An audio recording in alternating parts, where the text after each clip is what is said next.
네, 오늘은 그 임대차 보호법에 대해서 확정일자 이 부분을 잘 몰라서 큰 피해를 보셨던 실제 사례를 가지고 제가 말씀을 드리겠습니다.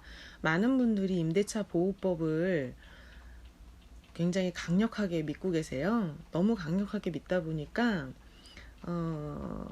피해를 보는 사례가 있습니다. 제대로 알지 못하는 그 구멍 때문에 피해를 보시는 건데요. 그것에 대해서 한번 말씀을 드리겠습니다. 네, 궁극적으로 임대차 보호법이라고 하는 것은 경매 절차에서 임차인을 보호하는 제도라고 할 수 있는데, 임대차 보호법만 알고 경매를 모르면 다 아는 거라고 할 수가 없거든요. 네, 이 사례는 실제 사례고요. 한 임차인이 5억 5천 정도 주고 산 집을 5억에 전세를 들어갑니다.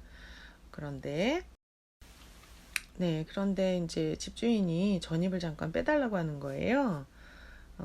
보통 이제 전입을 잘 안 빼주는데 잘 구슬린 거예요. 안 돼요라고 얘기를 했는데 확정일자가 유지가 되니까 괜찮다. 이건 제 추측입니다. 그래서 확정일자대로 배당이 되는 거는 맞거든요. 그래서 잠깐 전입을 옮깁니다. 확정일자 순서대로 배당하는 건 맞거든요. 그런데 그건 어, 대항력이 유지됐을 때 이야기고요. 이 임차인은 대항력을 잃었습니다. 후순위가 됐어요. 잠깐 나갔다 온 사이에. 네, 이 서류는 법원에서 경매로 진행되는 물건에 대해서 매각물건 명세서를 제시를 한 건데요. 제가 이 서류에 대해서 좀 설명을 드리자면, 노란색으로 제가 색칠한 그 형광펜 부분이 최선순위 설정과 임차인의 그 전입이에요.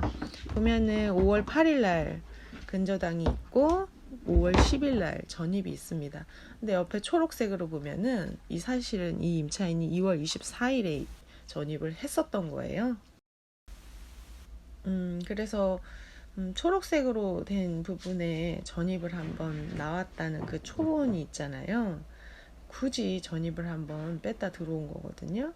예, 그런데 이 물건이 낙찰이 3억 얼마에 됐어요.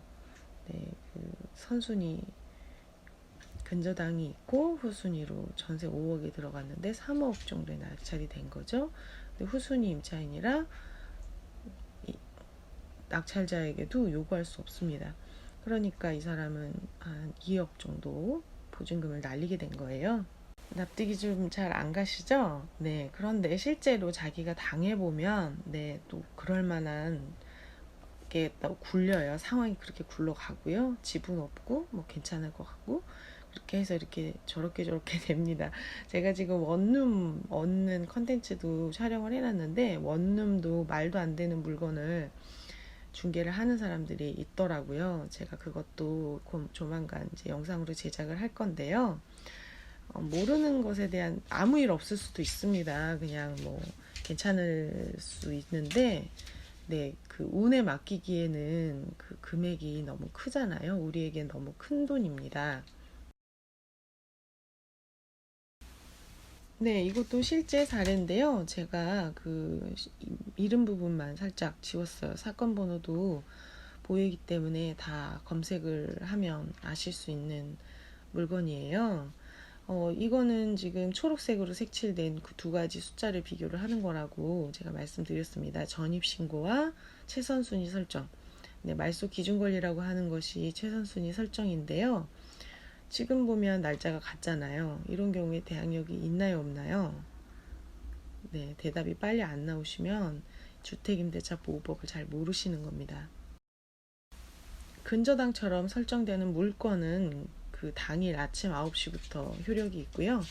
전입신고는 다음날 0시부터 효력이 있습니다. 그러니까 이 임차인은 날짜가 같지만 후순위 임차인이에요. 후순위 임차인이라서 대항력이 없습니다. 근데 다행히도 이 임차인은 정황상 송도에 좀 유행되어 있는 그런 투자법인데요. 선순위 근저당을 조금 남기고 전세를 좀 싸게 주는 그런 임차인이었던 것 같아요. 네, 그래서 전세 보증보험에 들었던 것 같습니다. 송도에서는 이런 투자법이 조금 많이 유행을 하고 있어요. 송도가 유망한데 전세가가 낮다 보니까 선순위 근저당을 조금 남기고 후순위로 전세를 맞춰서 투자자의 투자금을 최소화하는 거죠. 근데 선순위 근저당이 있으면 아무도 전세를 들어오려고 하지 않으니까 전세 보증보험에 가입 가능한 조건으로 맞춰주는 이런 투자법이 있습니다. 네, 뭐 이런 투자법은 이제 투자자의 투자금을 최소화해서 송도에 뭐 5억 되는 아파트라도 근저당 조금과 전세보증보험 레버리지를 이용하면은 정말 소액으로 투자할 수 있거든요.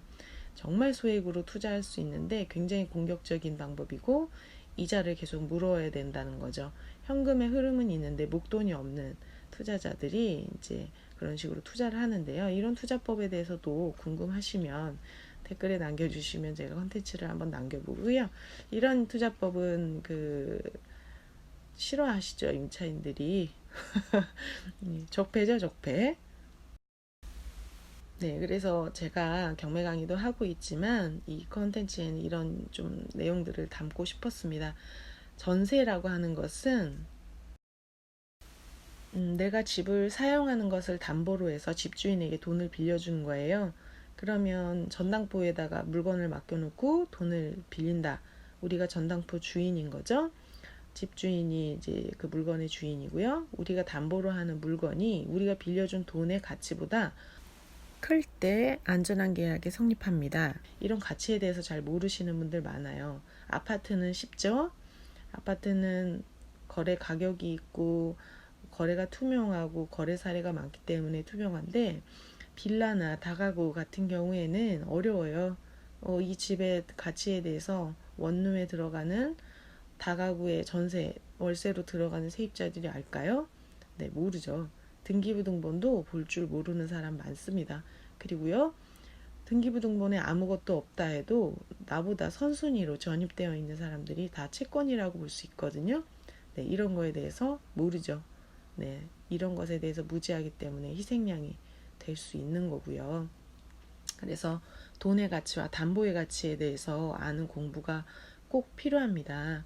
그리고 부동산의 가치를 볼 수 있는 눈이 있어야겠죠. 그래서 임대차 보호법 너무 믿지 마세요. 네, 임대차 보호법이 그 보호 범위에 들어간다면 굉장히 강력한 보호법은 맞습니다. 그런데 임대차 보호법의 그 적용 범위를 정확하게 알지 못하고 경매를 모르는 상태에서 임대차 보호법을 공부하는 것은 둘 중에 하나만 알고 계시는 거예요. 임대차 보호법이라고 하는 것은 경매 절차에서 보호하는 절차인데 경매 절차를 모르고 임대차 보호법만 알기 때문에 이런 사고가 있는 거거든요. 네, 평생 아무 일 없이 잘 지내면 정말 감사한 일인데 어쩌다 한 번 이런 일을 겪게 되면 평생 한 번이라고 해도 그 상처가 굉장히 크지요.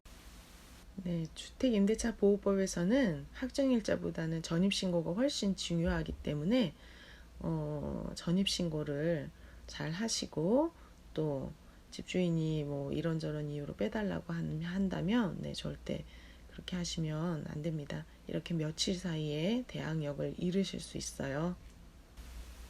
저의 방송 끝까지 들어주셔서 감사합니다. 행복 가득한 하루 되시기 바랍니다.